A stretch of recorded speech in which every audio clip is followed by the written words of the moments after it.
Saludos a todos detrás de la cámara y bienvenidos otra vez a este rinconcito donde usted y yo hablamos de todo un poco y de cualquier cosa, pero particularmente de temas de seguridad mundial. Comencemos.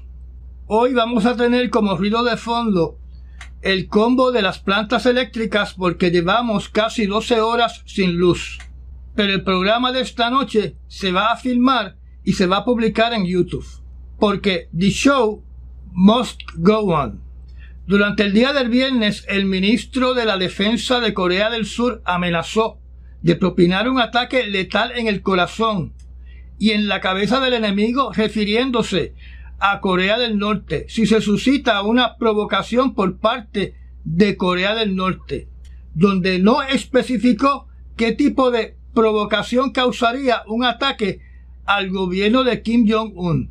Yo supongo que esa acusación va a ser contestada de forma energética por parte de Kim Yo-jong, hermana de Kim Jong-un. Esta amenaza por parte de este oficial del gobierno de Corea del Sur surge cuando se está realizando una reunión entre Corea del Sur, Japón y Estados Unidos para evaluar la situación de peligrosidad de Corea del Norte en esa región del planeta. A mi entender, las expresiones de este oficial de Corea del Sur son totalmente irresponsables. Hablando de la crisis de Venezuela, donde en el día de ayer subí un video a la zona privada del canal sobre el potencial que tiene Venezuela para causar daños en la infraestructura de Puerto Rico, en el caso que el conflicto degenere en una guerra y Puerto Rico sea un blanco legítimo militar por ser parte de los Estados Unidos. Sobre este conflicto, el presidente de Colombia le solicitó a Venezuela y a Guyana que bajaran el tono de la disputa que tienen por la región de El Esequibo y alentó a los países de Sudamérica a construir un equipo mediador para restablecer la paz en la región. La OEA, que es la Organización de Estados Americanos, criticó la agresividad del régimen de Maduro hacia Guyana y solicitó una reunión para mitigar esta crisis y explorar soluciones que respeten el derecho internacional y la estabilidad regional, indicando que el régimen de Maduro está tomando y promoviendo acciones ilegales contra Guyana. Lula da Silva, en su último mensaje público sobre este asunto, dice que le solicitó a Maduro que no debía tomar medidas unilaterales que intensifiquen la disputa fronteriza, donde la organización de Mercosur dice que ambas partes deben negociar para buscar una solución pacífica. Como indiqué en mi charla privada, es bien fácil hablar de soluciones pacíficas cuando uno no es el país al cual se le quiere quitar 66% de su territorio nacional, basado en que estas naciones que hacen estas peticiones no están amenazadas por Venezuela de perder territorio nacional y no quieren que sus países se vean afectados por una guerra, y por ende prácticamente lo que están diciendo es que Guyana se tiene que sacrificar y olvidarse del laudo de París del año 1899 y darle parte de sus riquezas o todas sus riquezas a un país cuyo gobierno solamente busca más recursos para que su élite gubernamental se haga más rica, diciéndole al pueblo venezolano que es por el bien de Venezuela, cuando realmente es para el bien de sus bolsillos personales. Recordemos que Venezuela, siendo el país con más reservas petroleras del mundo y diciendo que es un país socialista, sus ciudadanos se mueren de hambre, donde la clase baja se tiene que conformar con 20 centavos la hora. La postura apropiada de estos países es que le digan a Maduro que se retracte de todas sus decisiones y que deje a Guyana prosperar y progresar como país soberano en esa región del mundo.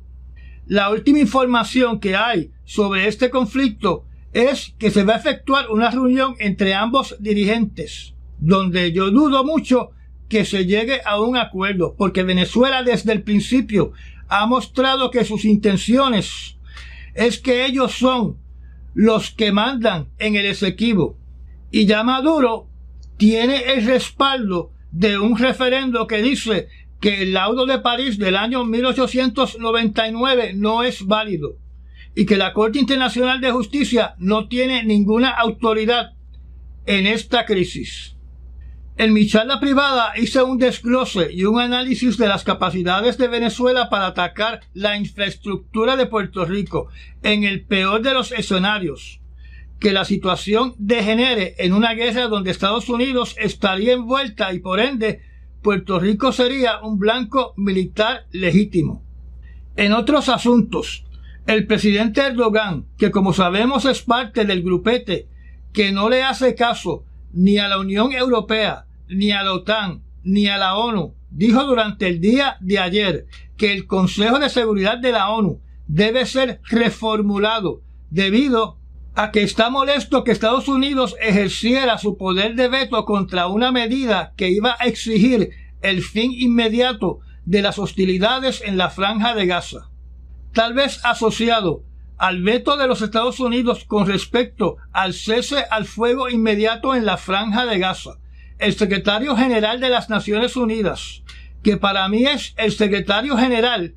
que más ha intentado comportarse con la autoridad de ser el regente del planeta, ha dicho que hay que reformular la Organización de las Naciones Unidas para, según él, atemperarse a las de un mundo multipolar, porque el concepto de las Naciones Unidas, creado hace 70 años atrás, es obsoleto en la era moderna. Yo me pregunto si él hubiera tenido la misma opinión en el caso que se hubieran tomado las decisiones que él quería que se tomaran, particularmente con lo que tiene que ver con el conflicto en la Franja de Gaza. O sea, que si las cosas no son como él quiere, hay que cambiar las estructuras para que sea como él quiere. Yo supongo que si las Naciones Unidas pasa por un proceso de transformación donde durante ese proceso se busca crear que ese organismo tenga más influencia, más poder o más control sobre todos los países, aumentando el poder del señor Guterres, secretario general de las Naciones Unidas, muchos países van a cancelar sus membresías y se van a mover a la organización conocida como BRICS, que no es una organización intrusiva, cuyo propósito es solo evolucionar en el campo de los negocios, sin tener que atemperarse a un comportamiento definido y determinado por la organización, como se hace en las Naciones Unidas. Quiero añadir que el presidente de Turquía, el señor Erdogan, dijo una frase indicando de que no hay justicia en este mundo mientras exista Estados Unidos, donde se supone que Turquía sea aliado de Estados Unidos y que Turquía sea parte de la OTAN y que Turquía, siendo miembro de la OTAN, tiene el beneficio de que Estados Unidos vaya en su defensa en caso de que sea atacada. Cuando me hablan de Turquía, yo siempre pienso qué ha ocurrido con las 48 bombas atómicas que hay en una de sus bases que pertenecen a los Estados Unidos, porque este señor es capaz de tomar completo control y posesión de esas bombas atómicas utilizando las Fuerzas Armadas de su país. En cuanto a la crisis en la Franja de Gaza, yo no creo que Israel esté contemplando un cese al fuego prolongado o una tregua o un alto al fuego a las hostilidades hasta que el líder de Hamas de más alto rango en la Franja de Gaza, el señor Sinwar, sea capturado o eliminado. Hasta ahora que yo sepa, las Fuerzas Armadas de Israel están convencidas de que Sinwar está escondido en algún túnel de la ciudad de Khan Younis, donde en estos momentos tanques de combate de Israel están tomando el control del centro de esa ciudad. Y como dije anteriormente, se están celebrando combates sangrientos entre ambas partes. Según los vocales de Hamas en el Ministerio de Salud de la Franja de Gaza, ya hay más de 18.000 palestinos muertos. Y se reporta que continúan los ataques aéreos en el oeste de esa zona en la Franja de Gaza. El oeste sería la costa que da hacia el mar Mediterráneo. Los que están cercanos a los focos de combate dicen que la resistencia es fiera y que el ruido de los disparos es constante. El primer ministro Netanyahu dijo que el mundo no puede estar presionando para eliminar a Hamas y al mismo tiempo decir que hay que implementar una tregua cuyo resultado es no poder eliminar a Hamas y permitir que Hamas recupere sus fuerzas. En estos momentos, la Organización Mundial de la Salud está haciendo una reunión de emergencia enfocada en el colapso total del sistema hospitalario y de salud en la Franja de Gaza. Y por otro lado, hay una conferencia internacional en la capital de Qatar, en un intento de que se llegue a una tregua en la Franja de Gaza. Las Fuerzas Armadas de Israel dicen que ya prácticamente han terminado las operaciones militares en el norte de la Franja de Gaza, donde también indicaron de que es palpable que Hamas ha colapsado, debido a la gran cantidad de combatientes que se están rindiendo. Estuve escuchando a un musulmán hablando, diciendo de que si en vez de judíos en Israel vivieran rusos, hispanos, italianos, chinos, cristianos y ciudadanos de otras etnias que no fueran judíos, no estaría sucediendo esta guerra. Porque la gente tiene que entender que esta guerra no es por parte de Hamas para recuperar lo que ellos llaman Palestina. Porque esta guerra es porque Hamas quiere matar a todos los judíos. Y por ende, si no vivieran judíos en ese país, no se estaría desarrollando la guerra que estamos viendo en estos momentos. O sea, la causal de esta guerra, según este señor, es primordialmente el odio irracional, insensato, imparable de Hamas contra los judíos. En las noticias de última hora les indiqué de que los hutíes anunciaron que todo barco que estuviera relacionado con Israel y que estuviera llevando mercancía, transportando furgones o cualquier tipo de carga hacia Israel, atravesando el Golfo de Adén o el Mar Rojo, no importa la bandera o la nacionalidad del barco, será considerado blanco legítimo militar para ser destruido. En el día de hoy se informó de que un buque de la Marina de Guerra que estaba navegando en el Mar Rojo, que le pertenece a Francia, fue blanco de ataque por parte de drones lanzados desde Yemen, donde se presume que fueron los hutíes los que lanzaron estos drones. Los drones fueron lanzados directamente contra el buque de guerra llamado Languedoc, donde este buque se vio obligado a defenderse destruyendo todos los drones. La poca información que hay de este incidente lo que presenta es que se dispararon por lo menos 2 drones con 2 horas de diferencia cada uno y que fueron destruidos en el aire a unas 70 millas en el Mar Rojo del puerto de Al-Hudaida. Para su conocimiento, han salido videos de que el barco Galaxy Leader, capturado por los hutíes hace pocas semanas atrás, se ha convertido en un atractivo turístico, donde el público de Yemen, mayormente de hombres, se montan en el carguero para pasear por todos sus interiores y sacarse selfies de su visita al carguero. La tripulación de este barco todavía es prisionera de los hutíes.